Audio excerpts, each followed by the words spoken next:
Hello everyone, welcome to Nimbus Learning powered by Engineers Academy, myself Ranjit Kumar. आइए sir, आज हम लोग एक ऐसे टॉपिक पर बात करेंगे, एक ऐसे सेक्शन पर जिसको सुनते ही हम लोग सब डर जाते हैं और ये हमें काफ़ी टफ लगता है। और आप देखेंगे कि सभी एग्जाम्स में इस सेक्शन का एक इम्पॉर्टेंट रोल है, लेकिन डर की वजह से हम इसको ठीक से पढ़ नहीं पाते और इस सेक्शन में हमारे मार्क्स कम रह जाते हैं, जिसकी वजह से हम क्वालिफाई करने से रह जाते हैं। तो आज हम लोग उसी सेक्शन के बारे में बात करने वाले हैं। आप जानते हैं, एक प्रमुख कहावत है कि हिस्ट्री ज्योग्राफी है बेवफा, रात में पढ़ो सुबह सफ़ा। हमने बचपन से ये सुन रखा है कि जो ये जीके वाला सेक्शन है, ये रटने वाली चीज़ें हैं। जितना रटेंगे उतना ही आपको याद रहेगा और वो आप एग्ज़ाम में परफॉर्म करेंगे। लेकिन मैं आपको बताऊं कि ये सब्जेक्ट रटने का नहीं है, बल्कि समझने का है और इतना इंटरेस्टिंग है कि अगर आप इसे अच्छे से पढ़ें तो आप कभी नहीं भूलेंगे। ठीक है, तो आज हम लोग जिस सेक्शन के बारे में बात करने जा रहे हैं वो सेक्शन है जीके, जनरल नॉलेज, जिसमें history, polity, economy, geography, science और करंट अफेयर, इससे रिलेटेड क्वेश्चंस पूछे जाते हैं। और हमारे कॉम्पिटिटिव एग्जाम्स में, जितने भी कॉम्पिटिटिव एग्जाम्स में हैं, उनमें इसका एक अच्छा वेटेज है। लेकिन क्योंकि हमने इससे अच्छे से नहीं पढ़ा है, जिसकी वजह से हम इसके क्वेश्चंस नहीं कर पाते हैं। तो आइए बिना देरी किए शुरू करते हैं एक इम्पॉर्टेंट सेक्शन, जिससे बहुत सारे क्वेश्चंस पूछे गए हैं और कैसे उनको पढ़ेंगे उसके बारे में मैं आपको बताऊंगा। तो क्लास शुरू करने से पहले एक छोटा सा मोटिवेशनल कोटेशन, जिससे थोड़ा उत्साहवर्धन हो। तो कहते हैं कि मुश्किलें दिल के इरादे आजमाती हैं, मुश्किलें दिल के इरादे आजमाती हैं, स्वप्न के पर्दों को निगाहों से हटाती हैं। हौसला मत हार, गिरकर ओ मुसाफिर, ठोकरें इंसान को चलना सिखाती हैं। तो जितना ठोकर खाएंगे उतना ही सबक सीखेंगे और जितना सबक सीखेंगे उतना ही हमें पता चलेगा कि एग्जैक्टली हमें करना क्या है। ठीक है, तो आइए इसी जोश और जुनून के साथ शुरू करते हैं आज का एक इम्पॉर्टेंट टॉपिक। तो आज हम लोग बात करने वाले हैं इंडियन इकोनॉमी, जिसको हम लोग भारतीय अर्थव्यवस्था के नाम से जानते हैं। ठीक है, तो ये जो सब्जेक्ट है, ये हमारे लिए काफ़ी टफ है। मतलब बहुत सारे ऐसे स्टूडेंट्स हैं जो इसका नाम सुनते ही डर जाते हैं कि कैसे पढ़े इसको, क्योंकि इसमें कई सारे ऐसे टेक्निकल टर्म्स हैं जिसको हम समझ नहीं पाते और थोड़ा सा पढ़ने के बाद हम इसको स्किप कर जाते हैं और सोचते हैं कि रट के यार किसी भी तरह से निकाल लेंगे। लेकिन आज जो मैं आपको बताने जा रहा हूँ वो पढ़ने के बाद आपको मज़ा भी आएगा और ऐसा लगेगा यार ये तो बिना किसी टेंशन के और बिना दिमाग लगाए इजी वे में हम लोग इसको समझ सकते हैं। तो आज हम लोग भारतीय अर्थव्यवस्था, इंडियन इकोनॉमी का एक चैप्टर है जिसको हम बोलते हैं फिस्कल पॉलिसी। फिस्कल पॉलिसी, ठीक है, हिंदी में हम बोलते हैं इस फिस्कल पॉलिसी को राजकोषीय नीति। ठीक है, राजकोषीय नीति हम कहते हैं इसको। इससे रिलेटेड अपने एग्जाम्स में कई तरह के क्वेश्चंस पूछे गए। अब आप देखिए, इसका नाम जैसे आपने देखा, आपके दिमाग में बातें चलेगी, यार फिजिकल पॉलिसी का मतलब क्या होता है, राजकोषीय का मतलब क्या होता है, दिमाग में बातें चलने लगी, समझ में नहीं आ रहा कि एग्जैक्टली है क्या। तो अब मैं इसके बारे में आपको बताऊंगा कि ये क्या है। सबसे पहले मैं आपको बताना चाहूंगा कि इससे किस तरह के अपने एग्जाम में क्वेश्चंस पूछे गए। तो आप देखेंगे जितने भी वनडे एग्जाम्स हैं उनमें टैक्स के रिगार्डिंग क्वेश्चंस पूछे जाते हैं। आपको मालूम होगा कि जीएसटी अभी हाल ही में कुछ वर्षों पहले हमारे देश में लागू हुआ है, तो जीएसटी से रिलेटेड पूछता है। उसके बाद डायरेक्ट और इनडायरेक्ट टैक्सेस, मतलब प्रत्यक्ष कर और अप्रत्यक्ष कर हमारी सरकारें वसूलती हैं, उनके बारे में पूछा है। तो एग्जाम में पूछ लिया कि धन कर निम्नलिखित में से किस प्रकार का कर है, या जीएसटी निम्नलिखित में से किस प्रकार का कर है। तो हमें ये बेसिक बातें ही नहीं पता होती हैं और यही बेसिक क्वेश्चंस हमारे जितने भी वनडे एग्जाम्स हैं उनमें पूछे जाते हैं और ये बातें पता नहीं होती हैं और हम लोग रटते रहते हैं। तो रटने से नहीं होगा, उसको समझने से होगा तो आइए इसी को हम समझते हैं कि ये क्या डेवलपमेंट्स है और कैसे आप इजी वे में इसको याद कर सकते हैं। फिजिकल पॉलिसी, आइए हम दूसरे स्लाइड पे बात करते हैं। फिजिकल पॉलिसी जिसको राजकोषीय नीति कहा गया है, ठीक है, हिंदी में हम इसको राजकोषीय नीति कहते हैं, ठीक है। अब राज का मतलब राजा और कोष का मतलब खजाना, अर्थात राजा का खजाना, यही हुआ ना जी। अगर हम इसको ब्रेक करें, तोड़े, संधि विच्छेद करें, तो राज का मतलब राजा और कोष का मतलब खजाना, राजा का खजाना, ठीक है, राजा का खजाना। तो राजा तो रहे नहीं, वो रानी के साथ चले गए। अब कौन बचा? उसकी जगह हमारे देश में एक सिस्टम है जिसको हम बोलते हैं सरकार। तो हमारे देश के पास ये राइट है राजकोषीय नीति के संबंध में पॉलिसी फॉर्म करने का, मतलब नियम और कानून बनाने का। अब ये यहां बात आती है कि इसमें आता क्या है, क्या चीजें होती है इसमें जिसको सरकार मैनेज करती है और इसके संबंध में कानून बनाती है। तो आइए इसको हम और तोड़ते हैं। तो इस फिजिकल पॉलिसी में, राजकोषीय नीति में दो चीजें होती है बॉस। पहला होता है, आप देखेंगे, रेवेन्यू, रेवेन्यू, ठीक है, इसको हिंदी में बोलते हैं राजस्व, ठीक है। दूसरा होता है, आप देखेंगे, एक्सपेंडिचर, एक्सपेंडिचर, ठीक है, एक्सपेंडिचर, इसको हम बोलते हैं व्यय। दो चीजें होती हैं इस फिजिकल पॉलिसी में, ठीक है, पहला रेवेन्यू और दूसरा एक्सपेंडिचर। भाई गवर्नमेंट के पास जो खजाना है जिसके रिगार्डिंग गवर्नमेंट पॉलिसी फॉर्म करती है, तो उसमें दो चीजें होती हैं। कौन कौन सी? तो इस खजाने में कहीं से आप रेवेन्यू कलेक्ट करेंगे, भाई खजाने में कहीं से पैसा तो लाएंगे ना जी, तो उसको हम बोलते हैं रेवेन्यू सेक्शन। और दूसरा होता है एक्सपेंडिचर, मतलब सरकार किन अलग अलग आइटम्स या किन सेक्टर्स पर खर्च करना चाहती है। तो आप देखेंगे कि रेवेन्यू और एक्सपेंडिचर के रिगार्डिंग, मतलब राजस्व और व्यय के संबंध में जो गवर्नमेंट पॉलिसी फॉर्म करती है, उसको हम बोलते हैं फिजिकल पॉलिसी, अर्थात राजकोषीय नीति, ठीक है। यहां तक क्लियर हो गया। अब हम देखते हैं कि सरकार जो है हमारी, उसको रेवेन्यू किन किन सोर्सेज से मिलता है। तो सबसे पहले आप देखेंगे कि रेवेन्यू का जो मेन सोर्स है वो है, रेवेन्यू का जो मेन सोर्स है वो है बॉस टैक्स, मतलब कर, ठीक है। अब ये जो टैक्स है ये दो तरह के होते हैं बॉस। कौन कौन से?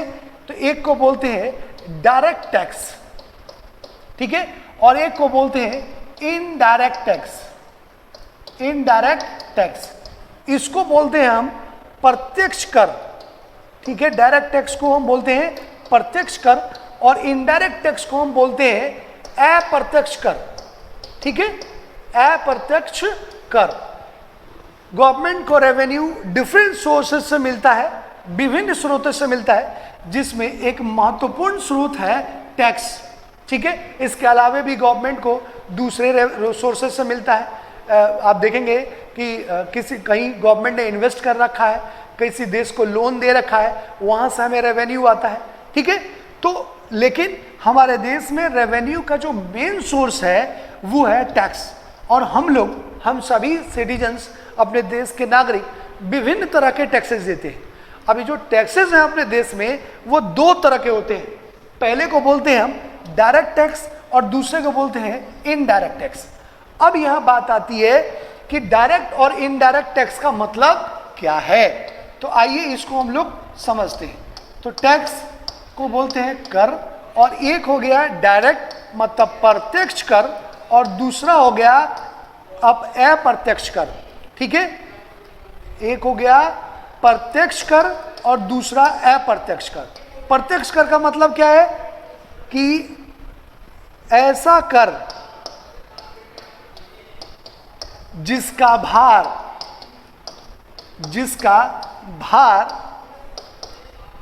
प्रत्यक्ष रूप से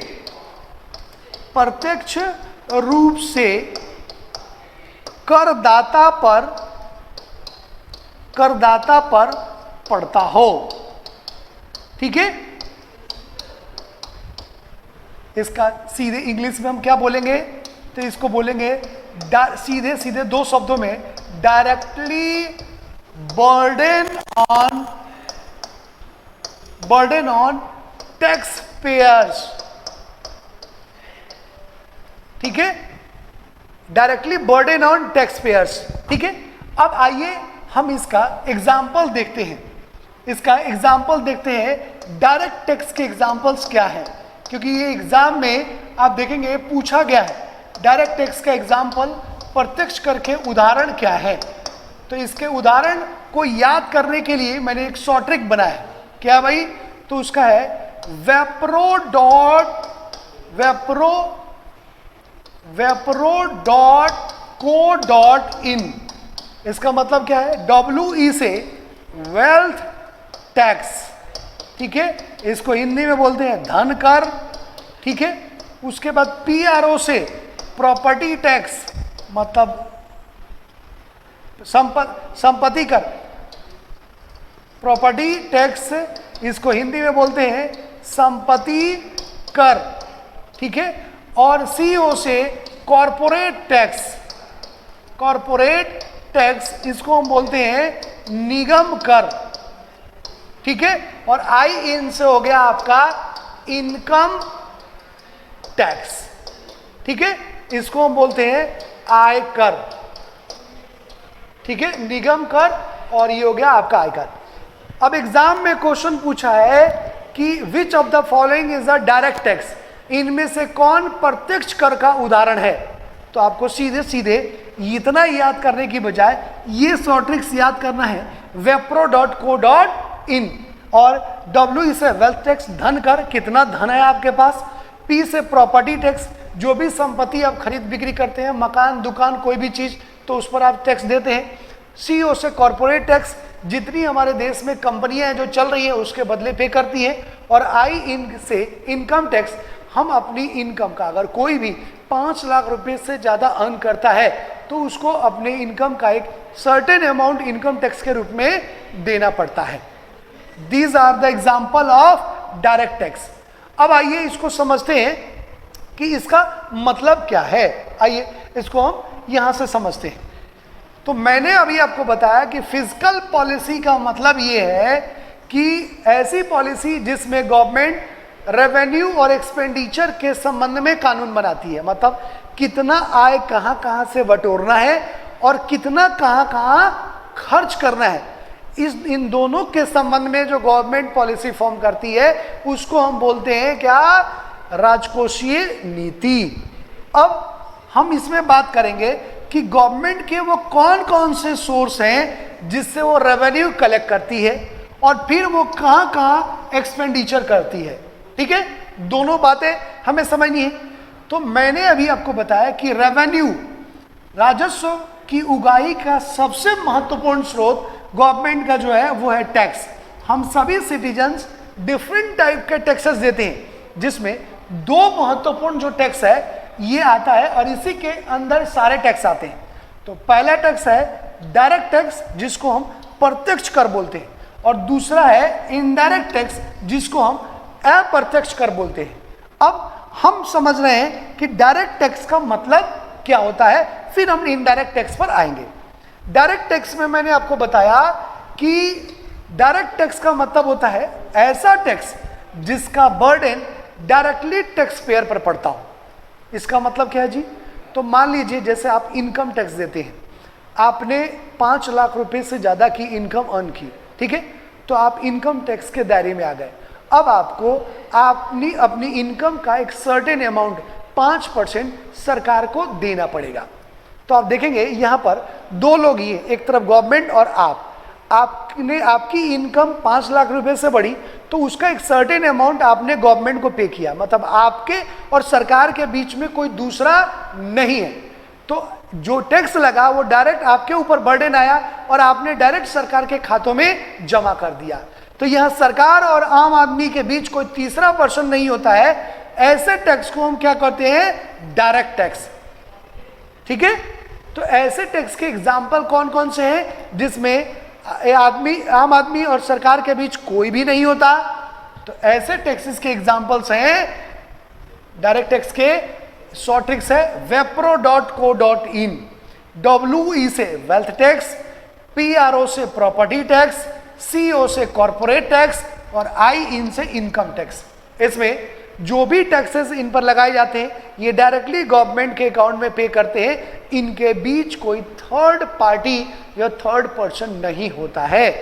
ठीक है, तो ऐसा टैक्स जिसका बर्डन डायरेक्टली टैक्स पेयर पर पड़े उसको हम क्या बोलते हैं, डायरेक्ट टैक्स, प्रत्यक्ष कर। क्लियर? और इसका शॉर्ट ट्रिक क्या है, wipro.co.in।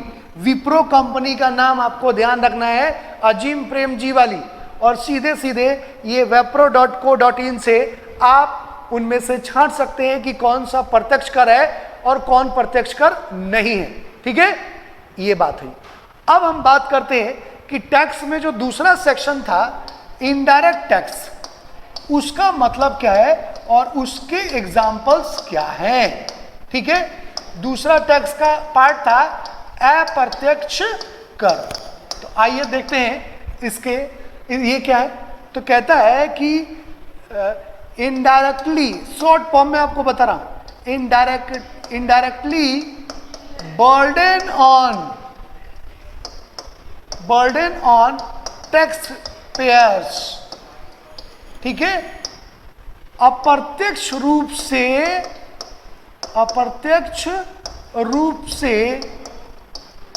करदाता पर प्रभाव पड़ता है, करदाता पर प्रभाव पड़ता है बॉस। ठीक है, indirectly burden on tax payer. अब इनडायरेक्टली का मतलब क्या है, तो आप देखेंगे कि डायरेक्टली का मतलब आपके और गवर्नमेंट के बीच कोई नहीं है। यहां पर आपके और गवर्नमेंट के बीच में कोई दूसरा आदमी आ गया, थर्ड पार्टी आ गई। आप डायरेक्ट गवर्नमेंट को पे नहीं कर रहे हैं, आप इफेक्ट तो आपके ऊपर है, उस बर्डन आपके ऊपर है, लेकिन आप किसी बीच वाले को दे रहे हैं और फिर वो गवर्नमेंट को पे करता है। आइए इसको एक एग्जांपल के थ्रू समझते हैं। तो इनडायरेक्ट टैक्स के एग्जांपल्स क्या है जी, तो इसके एग्जांपल्स के लिए मैंने एक शॉर्ट ट्रिक बना रखा है, उसका नाम है एक्सक्यूज मी।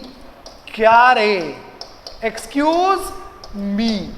ठीक है, ये इसका शॉर्ट ट्रिक है जिससे आप इनडायरेक्ट टैक्सेस को याद रख सकते हैं कि भाई कौन कौन से इनडायरेक्ट टैक्सेस हैं। ठीक है, आइए देखते हैं इस एक्सक्यूज मी में कौन कौन से टैक्सेस हैं। ठीक है, एक्सक्यूज मी, EX से हो गया बॉस एक्साइज ड्यूटी।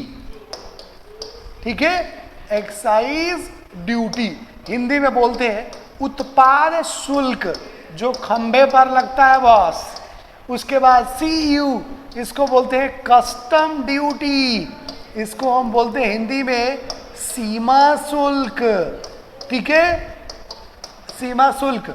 उसके बाद SE से सर्विस टैक्स, सेवा कर, जो हम लोग विभिन्न सेवा जो लेते हैं कैब में, होटल में, उस पर। M से होता है MODVAT, value added tax. और E से है बॉस एंटरटेनमेंट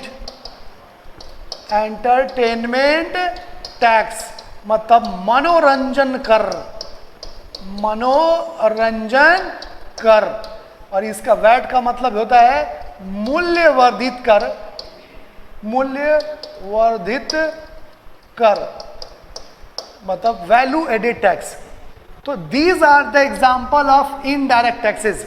क्या है, EX से एक्साइज ड्यूटी, उत्पाद शुल्क, CU से कस्टम ड्यूटी, SE से सर्विस टैक्स, सेवा कर, और M से MODVAT, value added tax, E से एंटरटेनमेंट टैक्स, मनोरंजन कर।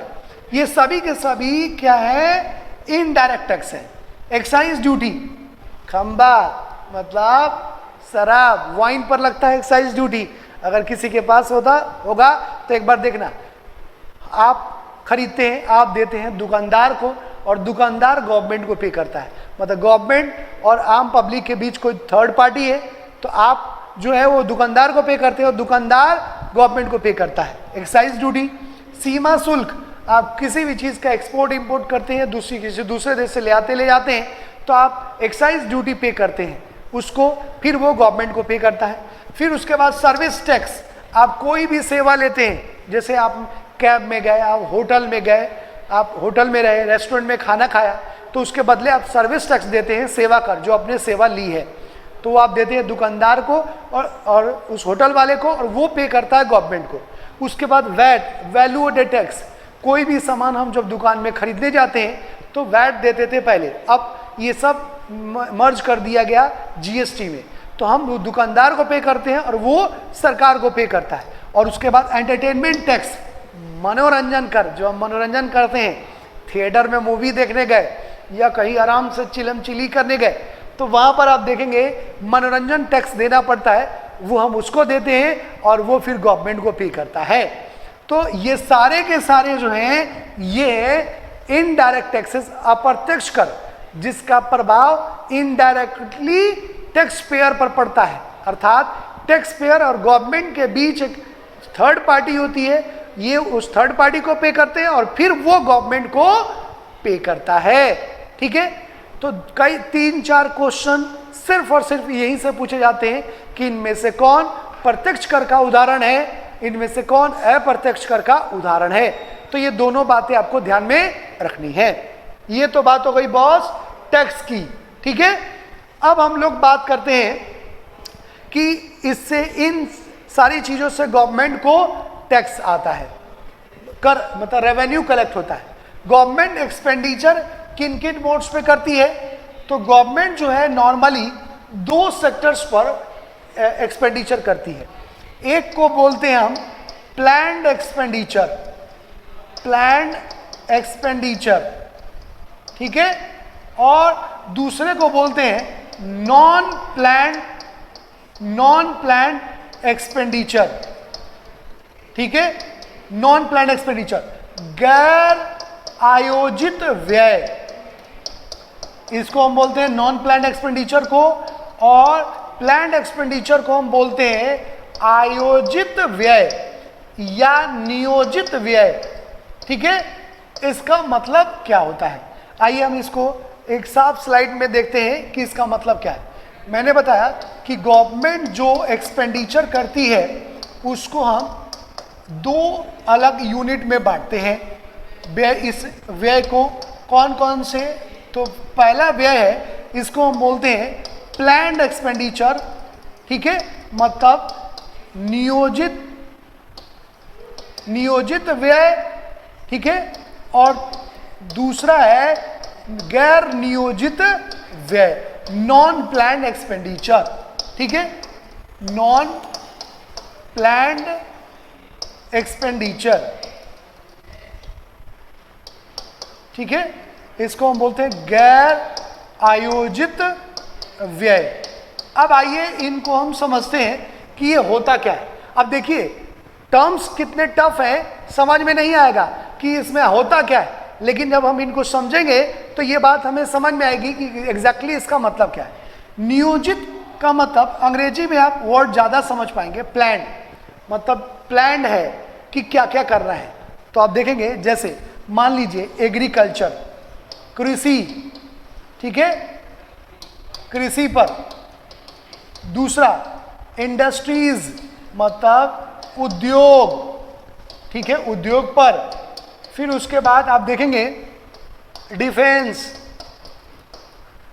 रक्षा। फिर उसके बाद इंफ्रास्ट्रक्चर, मतलब आधारभूत संरचना। ठीक है, आधारभूत संरचना।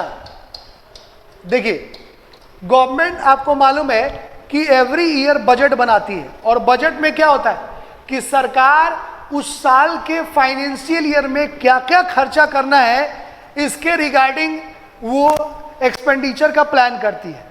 तो जब भी सरकार सोच समझ के प्लान करके खर्च करे तो उसको हम बोलते हैं प्लान्ड एक्सपेंडिचर, मतलब आयोजित या नियोजित व्यय।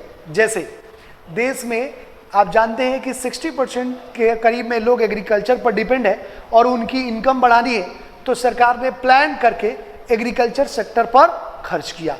उसके बाद एम्प्लॉयमेंट के लिए रोजगार चाहिए और रोजगार के लिए उद्योग चाहिए, तो इंडस्ट्रीज को प्रमोट करने के लिए सरकार ने प्लान करके इंडस्ट्रीज पर खर्च किया। तीसरा, आप देखेंगे इस समय बॉर्डर जो है हमारा बहुत सेंसिटिव बना हुआ है चाइना और पाकिस्तान से, तो हमें अपने रक्षा को मजबूत करने के लिए कुछ और लेटेस्ट इक्विपमेंट्स खरीदने हैं तो डिफेंस पर खर्च करेंगे। उसके बाद देश का अगर आपको विकास करना है तो बेसिक इंफ्रास्ट्रक्चर होना चाहिए, जैसे स्कूल, कॉलेज, हॉस्पिटल, अच्छी सड़कें, तो उसके लिए हमें खर्च करना है। तो जब भी गवर्नमेंट सोच समझ के प्लान करके किसी सेक्टर पर खर्च करती है तो उसको हम बोलते हैं प्लान्ड एक्सपेंडिचर, नियोजित या आयोजित व्यय। क्लियर?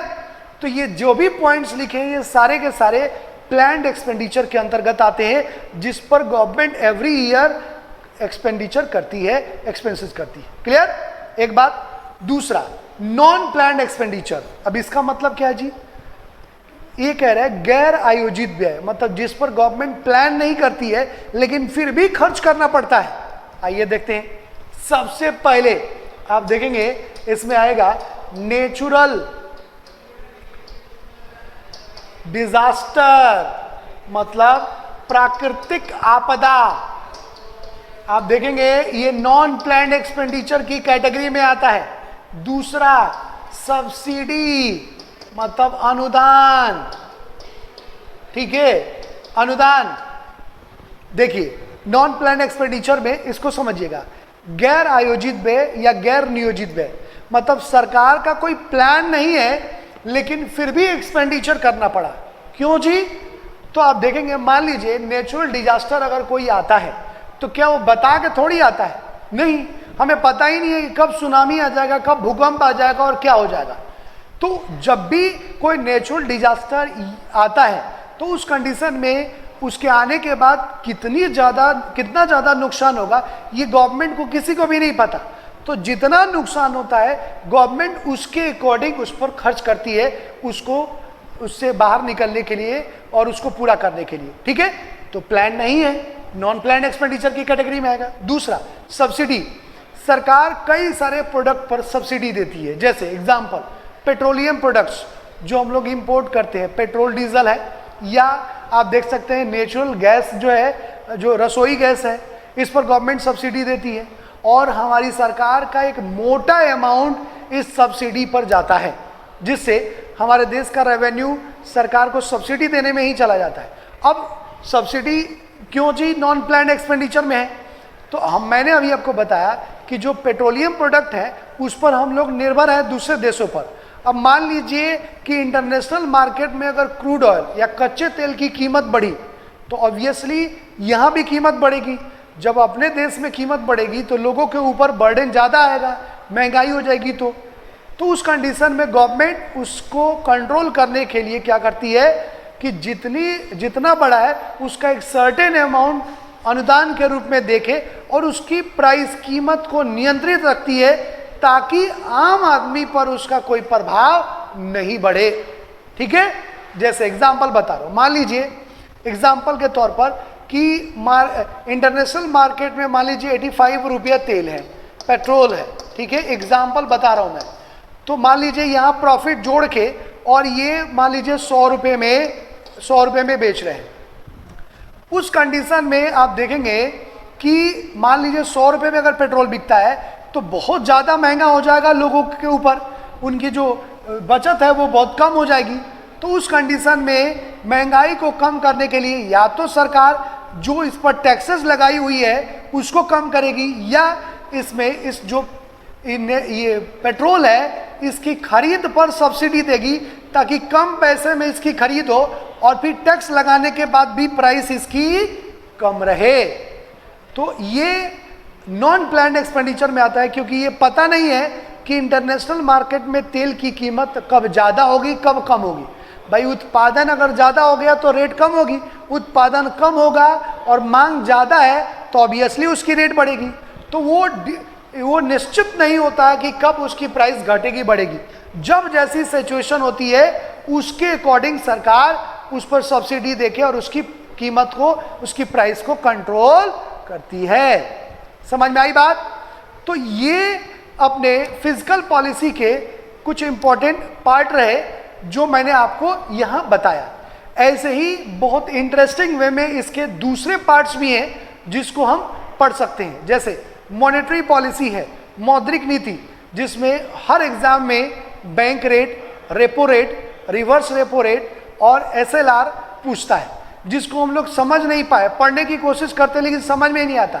तो ऐसे ही इंटरेस्टिंग वे में मैंने उसके शॉर्ट ट्रिक्स तैयार किए हुए हैं जिनको आप इजी वे में समझ सकते हैं और जान सकते हैं इस सब्जेक्ट के।